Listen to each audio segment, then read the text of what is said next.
This guide covers the key essentials every senior should consider, from a tailored packing list and health preparations to documentations, insurance, and onboard convenience. Welcome to my channel, and if you're returning, I want to thank you. Today I'm coming to you with the senior cruise essentials, the things that as seniors we will need to take with us on our cruise. Taking them from home with us is going to be cheaper than trying to get them at the ports or on the ship, and it'll be the brand that we're used to using. Some of the things that I will suggest that you bring with you, you may not want to bring with you. You may not need it. You may not use it. And if that's so, that's okay. These are things that I have found to help me on my cruises that I've taken. I took with me, and things that I thought I might need, I took with me. When I travel, I always catch a cold when I travel. So I always take cold medicine with me when I travel, because the change of climates always give me a little cold. So I fight it as soon as I get the symptoms. That's why I always pack it in my overnight bag.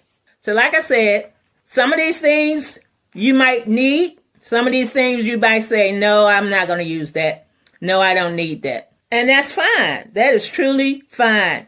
It's up to you what you want to pack, what you think you would need. Nobody knows your needs better than you. I can only suggest. It's not written in stone. It's just my suggestions to you. All right, the first thing I'm going to tell you is your medication is a must. Please don't forget your medications. I take my medications in these little small pill boxes that has AM and PM. I take them for the whole week or however long I'm going to be on the cruise. If it's a 4-day cruise, I take it for a 6-day. I always take a little extra. Never know what might happen on a trip. If you have a CPAC, you might want to bring a power cord with you, because normally the plugs is over on the dresser. If they have one by the bed, it may not be long enough for your CPAC. So maybe you would want to carry a cord. And if you forget, you can ask your cabin steward for one, and they will give it to you. If you use dentures, you might want to bring your Fix-A-Dent or the container that you put your dentures in.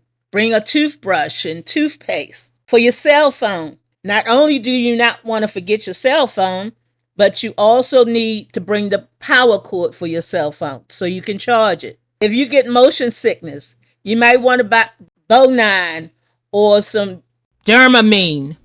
And also, just a little tip, when you book your cruise and you know you get motion sickness, you might want to have your cabin somewhere on the lower level, somewhere from maybe 7 down, because the lower you are to the water on the ship, less often you will get seasick.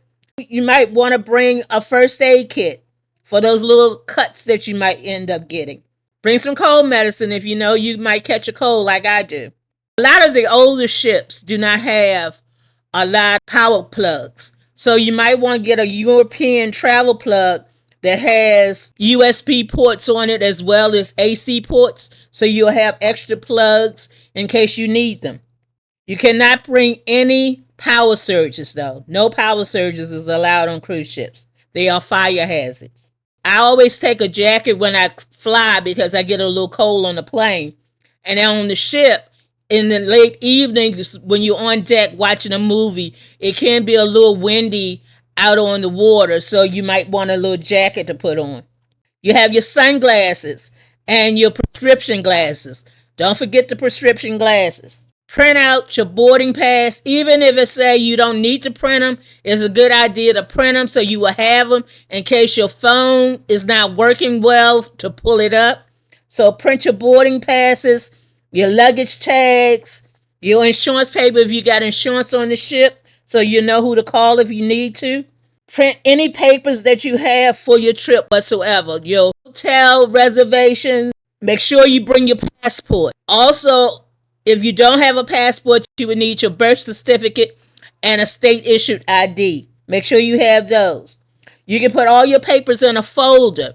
That way you'll have them all together and you'll know exactly where they are if they ask for them. You can get the luggage tags to put on your luggage. So when you print off your luggage tags for the cruise ship, you can stick it right in that pocket and it's waterproof and you know your tag will be safe so your luggage can get to your room. If you didn't know, all the doors and the walls and the ceiling on a cruise ship is metal. And because it's metal, you can use magnets to hang your papers on the walls. You can hang your hats on the wall, your swimsuit if it needs to dry. Magnets is a good extra thing to pack. Sewing kit might be necessary. A little small sewing kit with safety pins. You never know when you might lose a button on your blouse or your pants. You can bring Carnival and Royal Caribbean. A 12-pack of sodas on the ship. I always took a 12-pack of sodas on a Carnival cruise ship, but I always had my son or my daughter with me to carry it because I was in my wheelchair.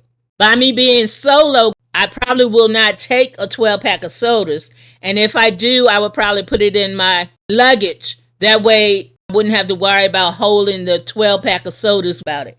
But you would have to decide if you can manage a 12-pack of sodas.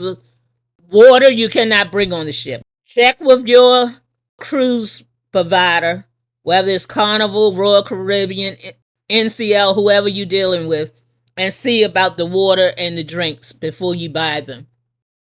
I bring my own shampoo and my own body wash with me in the small containers.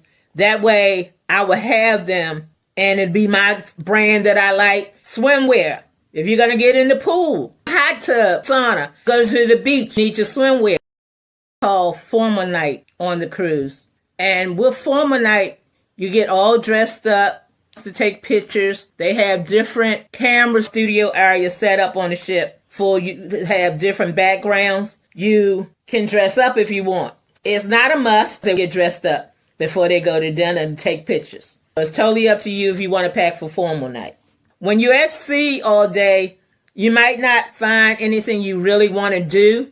Bring a book with you or a puzzle book for the days that you're at sea. Bring a water bottle with you because you can't bring plastic bottles, water bottles onto most of the ships. I know Carnival doesn't allow it. So bring a water bottle. They have water stations. The water on the cruise ship is perfectly safe to drink. I have drank it many of times. There's nothing wrong with the water on the ship. Even the water in the bathroom. Or you can pre-order bottles of water and they'll have them in your cabin waiting on you when you get there. I'm not sure on that price, but you can check with your ship. Ziploc bags. I know that sounds strange to say bring on a cruise, but I bring Ziploc storage bags for 2 reasons. I bring the big ones so I can put my wet swimsuit in it if my swimsuit is wet from the day before and I leave the next day and it hasn't dried and I don't want everything else in the suitcase to get wet. The second reason I bring a Ziploc bag, like the half-gallon size bag, I bring that in case I want a midnight snack. Let's say I want a slice of pizza. It'll be on the plate, but I have nothing to cover it up with. The plate will slide up into the bag. And I can zip it and take it back to my room. The little small sandwich bags, you can put some fruit in them and have a nice snack in your room. Put it in your refrigerator. Well, it's not really a refrigerator, it's a cooler. You know, all the food is there for you to eat. Make sure you have cash because at port, you're going to need your cash. Some ports don't accept credit cards or debit cards. We went to Jamaica in January and they only accepted cash and we didn't know that and we didn't have cash. So make sure you have some kind of cash on you. Your sailing card wouldn't work at the ports. You also might need the cash to tip the luggage porters at the cruise terminal. Well, I hope these 20 things will help give you an idea of what you might want to pack, what you might want to carry with you on your first solo cruise. Anything that I said was a help to you, I hope it was. You can leave me a comment. Don't forget to subscribe to my channel because I really, truly need it. And also, this is a new journey you're going on. So Have an open mind. Have fun. It's a new adventure. Enjoy yourself. Things might not go smoothly all the time, but don't let that bump in the road spoil your vacation, because it will get better.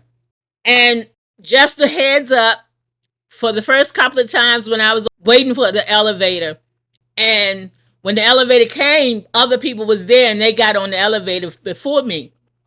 And that taught me I had to have a little patience. A little patience, because everybody's not going to be courteous and say, oh, you were here, go ahead and get on the elevator. You're in a wheelchair.